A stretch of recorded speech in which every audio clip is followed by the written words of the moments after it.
शादाब, अब तो कोई नहीं बचाएगा ना इसे, या आप भी कहेंगे मुस्लिम होने की सजा मिली बेचारे को। यंग, एनर्जेटिक, विचारक, शानदार, नेल्सन मंडेला, मतलब पता नहीं क्या क्या, अब तो कोई नहीं बचाएगा शायद। और इनमें, इसमें धर्म क्यों दिखता है इनमें शादाब?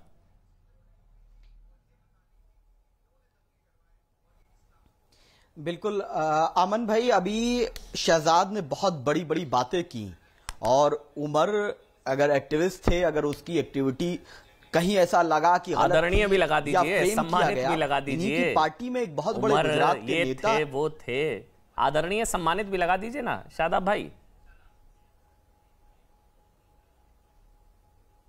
अभी अमन भाई यही तो मसला है कि आप शहजाद जब बोलते हैं आप बिल्कुल इंटरप्ट नहीं करते हैं, और मैं 10 सेकंड बोलूं तो आप इंटरप्ट करना शुरू कर देते हैं। आप सवाल कीजिए जितना चाहे, मैं हूं पूरी रात जवाब देने तैयार हूं आपके सवालों का। शादाब भाई बस शिकायत ये हो जाती है कि शहजाद भाई ने, शादाब भाई आप ही बोलिए, आपका टाइमर चलाऊंगा, पूरा बोलिएगा आप, सम्मान पूर्वक, आपका कोई सम्मान में कभी नहीं है। बुरा ये लग जाता है कि जिसने हमारे अपनों, जिसकी वजह से हमारे अपने गए, 53 लोग मारे गए शादाब भाई, दिलबर नेगी हाथ पैर काटकर, कोर्ट कह रहा है दंगाई, कोर्ट कह रहा है शादाब, उसको आप कहते हैं वो एक्टिविस्ट थे, एक्टिविस्ट थे, सम्मानित आदरणीय। शादाब भाई इसलिए बुरा लगता है। अब आप बोलिए, बस वहीं इसलिए टोका था, वरना मैं नहीं टोकता कभी। बोलिए अब आप शादाब। हाँ बिल्कुल, अगर मैंने उमर को एक्टिविस्ट कहा है, और ये मैं भी कानून का जानकार हूं, जब तक अदालत ये फैसला नहीं सुना देती कि वो उसमें मुल्जिम है, उसमें अपराधी है, तो इस तरीके से उसको आतंकवादी टाइप नहीं आप डिक्लेयर कर सकते, या न मैं कर सकता हूं। शहजाद भाई ने कहा कि आरोप हार्दिक पटेल पे क्या था? देशद्रोह का आरोप था। आज इनकी पार्टी में है, जो बीजेपी में आ जाएगा वो दूध का धुला हो जाएगा। निश्चिंत किसी भी अपराधी में धर्म नहीं देखना चाहिए, लेकिन बीजेपी का एमएलए सीके राहुल जी कहता है कि बिल्किस बानो के बलात्कारियों का धर्म, जो जाति जो है ब्राह्मण, उनके गुण अच्छे थे, और सेंट्रल और स्टेट गवर्नमेंट, गुजरात और केंद्र सरकार ने उन बलात्कारियों को छोड़ दिया। और क्यों छोड़ दिया? राजनीतिक लाभ के लिए कि ये अच्छे हैं, क्यों छोड़ दिया? और वो हैबिचुअल ऑफेंडर है। 2020 में जब वो पैरोल पर आए तो मेरी बहन बिल्किस बानो की इज्जत लूटने वाले दरिंदे, आदि आबादी की इज्जत लूटने वालों को आप छोड़ देंगे क्योंकि वो मुसलमान है? गुजरात में इलेक्शन है, और अफसोस होता है कि कांग्रेस और आम आदमी पार्टी तक नहीं बोलती, जो बार बार निर्भया मामले में बहुत कुछ बोलते थे। सोनिया गांधी का घर का घेराव करते थे अरविंद केजरीवाल, आज मनीष सिसोदिया के मुंह पे टेप लगी हुई है क्योंकि बिल्किस बानो मुसलमान है, और उसकी इज्जत लूटने वाले दरिंदों के खिलाफ कांग्रेस, बीजेपी, ये सब लोग मिल गए हैं। गुजरात चुनाव में हम जवाब देंगे सब लोग को, लेकिन मैं कह रहा हूं कि अगर कोई भी लोग हैं, अपराधी का ये जाति में नहीं बांटना चाहिए।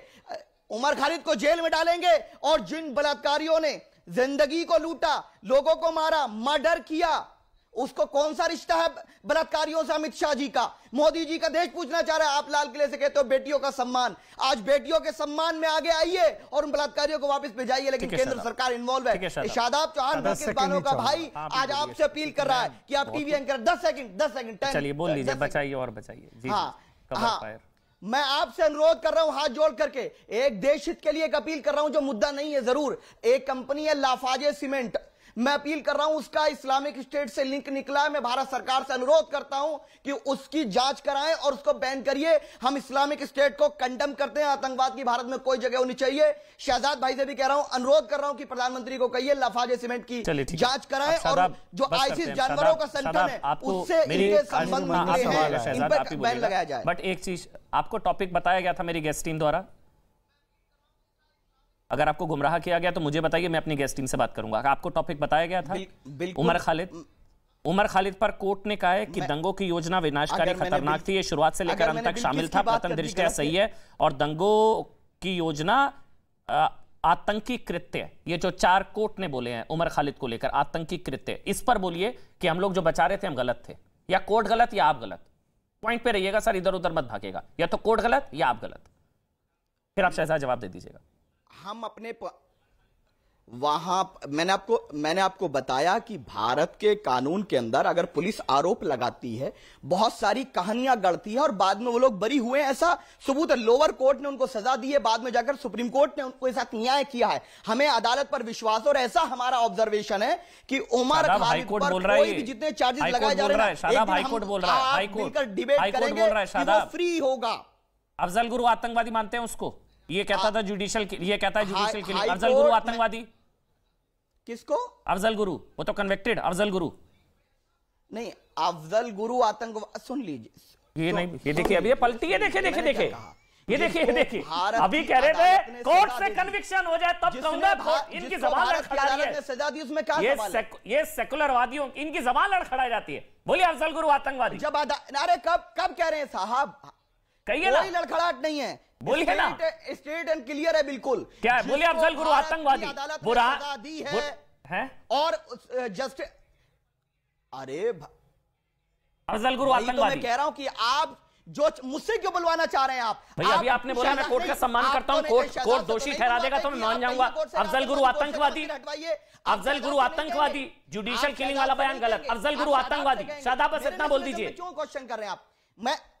मैं किसी आतंकवादी का समर्थन नहीं करता, किसी नहीं, अफजल गुरु आतंकवादी नहीं करता। कोई भी होगा, किसी भी शक्ल में चेहरा होगा, देखिए, हम किसी भी आतंकवादी का समर्थन नहीं करेंगे। देखिए, बोलिए अफजल गुरु आतंकवादी,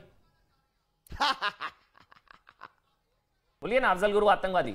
हम कह रहे हैं कि जो भारत का दुश्मन वो आतंकवादी। चलिए सर, बहुत है इतना। शादाब, उससे हमारी कोई सिंपैथी नहीं, उसका धर्म कुछ हो, वैसे ये असंसदीय शब्द होगा, लेकिन ये इसको दोगला होना कहते हैं, इसको डबल स्टैंडर्ड्स कहते हैं। मैं नहीं इस्तेमाल करना चाह रहा। मैं शहजाद आप जल्दी से बोल लीजिए, फिर मैं डॉक्टर रिजवान अहमद आ रहा हूं। ईश्वरण सिंह भंडारिया, हाँ बोलिए शहजाद। जी जी ठीक है, शादाब एक एक करके बोलेंगे आराम से।